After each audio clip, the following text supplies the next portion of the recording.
Hey guys, it's Ellie and welcome back to my YouTube channel. In today's video, I'm going to tell you guys about the best books of 2018. Note that I'll also be including books that were published in 2017 December because I could not include them in my previous post. So yeah, hope you guys understand. And all the books that I'm going to discuss in this video are linked in the description below. I will be starting from the easy ones and moving towards the difficult ones so that you can understand which book you will be picking up according to your reading taste and your reading level. So without any further ado, let's get into this video. But before that, make sure you have commented below with your favorite read of 2018. The first book that I'll say was my favorite was Janice Pariat's Nine-Chambered Heart. This was published late in 2017. That's why I'm including this in this video. This is such a brilliant romance novel, and it is not a typical romance novel, which is what I like about it. In this book, you get 9 people sharing their perspectives on this woman they have loved or this woman who has loved them. And it is such a great concept because each person views her differently, and that is the way it is, right? Nobody looks at you the way another person does. Everybody is so different, and you see the fragmented image of a woman in front of your eyes, but the woman herself never speaks, and that is so pathetic at times and so sad at times. And all these tales of unrequited and unfulfilled loves, they are just the thing I need to make me more sad, and I somehow enjoy sad books more than happy ones. And I think that if you're a reader for a long time, it is the same with you because life is painful and so should be books. So yeah, this is the first book that I'll recommend you guys to read if you want to read the best of 2018. This is a very, very easy book to read. So even if you're a beginner, you can read it, but you need to have a little bit of patience, I guess. Second will be Norse Mythology by Neil Gaiman. The paperback was released in India this year and I loved it. I wanted to know more about Norse mythology ever since I had read little bits about it due to my academic studies. And this book actually helped me understand it in the best possible way. The language is so easy, even a child can read it. And it's very interesting. It is divided into many short chapters which lead to a coherent structure. And I love how Neil Gaiman constructs the story of the great Norse mythology in such a beautiful way. And if you want, you can also get the black edition, which I think looks better. I got the white one, but I think the black one actually is better. If you have bought it already, just let me know which edition do you have, because I really want all the editions of this book because it's so good. That's the thing that happens, right? When you see someone having a better edition than yours, you want it too. So yeah, that happens. But the third book that I really loved, and which is actually very easy to read as well, is Circe. And boy, have I read a lot of mythology last year. So this book is about Circe, who was a character in Greek mythology. I suggest you just Google about her to know a little bit more. But she is such a strong character. I have already reviewed this book on my channel. If you want an in-depth review, you can check it out. But I will highly suggest you guys to read this book. It doesn't matter if you're a lady or a man. This book is meant for everybody. Circe is such a strong woman, and if you read about her, you will wish to be as strong as her, if not more than that. And I wish someday I can be as brave and strong and courageous. And this book inspired me so much. After this, I tried reading Madeline Miller's Song of Achilles. Did not like that one as much because this book overpasses that one, and I think I should have read Song of Achilles first. I will suggest that you read that book first and then go for this one, because otherwise you will not be able to enjoy that, because this is on a whole new level of excellency. Next book will be one of the very first books that I got on my Kindle, and that is Gurmehar Kaur's Small Acts of Freedom. Such a lovely book, guys. It's such a poignant tale, and Gurmehar Kaur had been in the news lately for a lot of political issues which you may know about already. Her book delineates how the lives of the people who are actually not directly involved in the war are much more affected than those who actually are directly involved in it or those who actually order it. And that is something you guys need to realize, the horrors of war, and I'm pretty sure you guys know it already. And speaking of war, you can also read poetry by Wilfred Owen or Siegfried Sassoon. I've been reading them lately and they are amazing. They wrote during the World War, and their poetry is amazing, and how they portray the horrors of war is something that every person needs to know. Next two will be two psychological thrillers that I also got on my Kindle when I got it, and they are The Wife Between Us and Lying in Wait. The Wife Between Us is an amazing book. I have reviewed it on my channel already, but it is about the lives of two people, actually three, and the perspective that the psychological thriller actually devises, it is crazy. It is crazy. The narrative that the book employs is amazing, and there's a huge twist towards the end, which was something I never ever could have anticipated. And I really love when psychological thrillers surprise me. I read more than 10 psychological thrillers last year and only 2 stood out, so you guys know that I'm very picky about psychological thrillers. And the second one that I told you guys about, Lying in Wait, it's about a mother-son relationship for the most of it, but the craziest sides of it. I really hope that no mother gets inspired from that.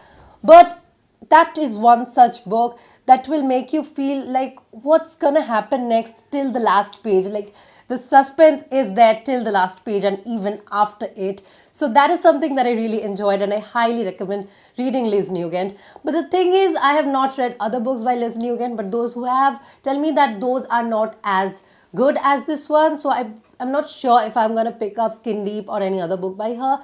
But Lying in Wait is definitely a major win for me. Next two favorites are 2 books that I actually picked up because they were shortlisted for the JSV Prize for Literature. And the number one is definitely Jasmine Days by Benyamin. This is such a great book. And if you happen to read it, you will see how terrible the lives must be when you're living out of your country and in a country where there's so much of turmoil. This book also taught me about the Sunni-Shia differences, something that I did not know much about earlier because I'm not from the religion, but this is something that you guys, all of you guys should be knowing about.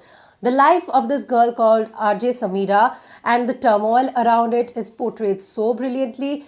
The ending of this book is something that was very disappointing, which is why I was a bit shocked when it won the JSB prize, because I read this book afterwards, but I felt that there were books that were better than this shortlisted for the JSB prize. So, but anyway, this is a good one nevertheless. And I have also heard that there is a companion book called Goat Days. So yeah, maybe you guys want to check that out as well. I have not read it, but those who have tell me that it's amazing. So yeah, make sure you give it a go. And the next one was my actual favorite, the one that I was actually rooting for, and that is Latitudes of Longing by Shubhangi Swarup. This is such a brilliant book. Can you see the number of markings? I don't even mark books usually unless it's on my Kindle because I'm just lazy. But this book was worth it. I've marked so much of it. I have reviewed both these books on my channel, so make sure you check the reviews out. But if you like lyrical writing style, poetic writing style, if you want lovely narrative, please pick this book up. But as I said, the books that I'll be showing you guys towards the end of this video have difficult language, so this book is a bit difficult to grasp for a beginner, but I'll still suggest that you give it a go because it's worth it. Oops, sorry, this book was also actually shortlisted for the JSV prize, Poonachi, and if you have read Animal Farm, you'll know how this book actually is, but the language is much more simple. I'm so sorry I missed it towards the beginning of this video, but yeah, this book is also very simple to read, but the undertones are something that you should be looking out for. If you read it like a child's story, which you probably shouldn't because there are some parts that are not for children. On the surface, this book is actually much more simple, but if you just dig deep, you'll see so much of satire lying beneath it. And if you want to read Animal Farm, please start with this book because this is much more simple to understand. Animal Farm is a bit difficult to understand. Both of them have the same device that they are using animals to substitute for humans in such a strange world, and that is something that I really enjoyed reading. This book was such a great deal for me, guys. I got it only for around 100 rupees because there was this sale on Amazon around August, I guess, and I was so happy about it because this book is probably one of the best books that I've read this year. Next will be a collection of short stories called My Father Drank My Lover and Other Stories. The stories in this book are so strange, guys, and I read Ashok Banker's Chanakya, which also came out this year after this one because I thought I love it as well, but in that book somehow Banker has lost his spark. I have no idea why that book was so...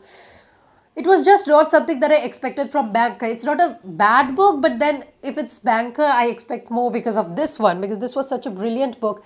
And if you love reading short stories, strange short stories, if you like reading Murakami, you will love this. I swear you will.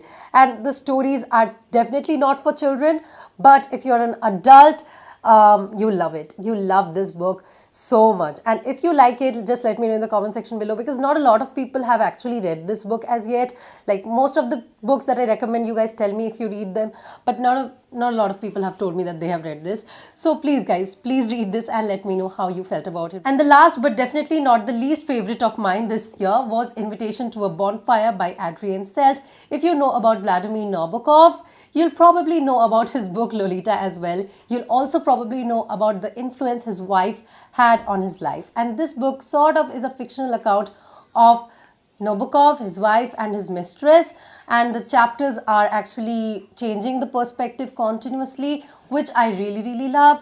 I also figured out a lot of things about Nabokov from this book. Even though it is fictional, there are a lot of facts that are actually true. And if you happen to read Letters to Vera, which Nabokov wrote, you will probably read one of the best books of literature. They are actually just letters that Nabokov wrote to his wife, but they are so passionate, guys. And that is something every girl and every person, I guess, wants, such passionate letters.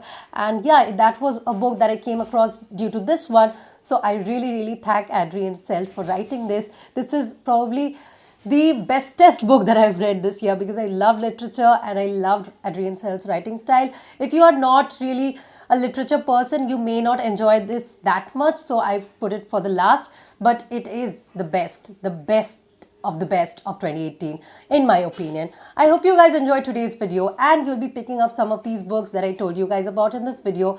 If you like this video, make sure you give this video a big thumbs up. Let me know about your favorites of 2018 in the comment section below, because I would love to know. All the links to all the books are in the description below, so make sure you grab them on Amazon if you want to, because that helps me a lot in keeping posting content on my channel. I will be posting a part 2 of this video where I'll be telling you guys about the best books of 2018 for me. That is books which were actually not published in 2018 but read by me in 2018. So yeah, I hope you are staying tuned for that. Until my next video. Bye bye. If you wanna get with me.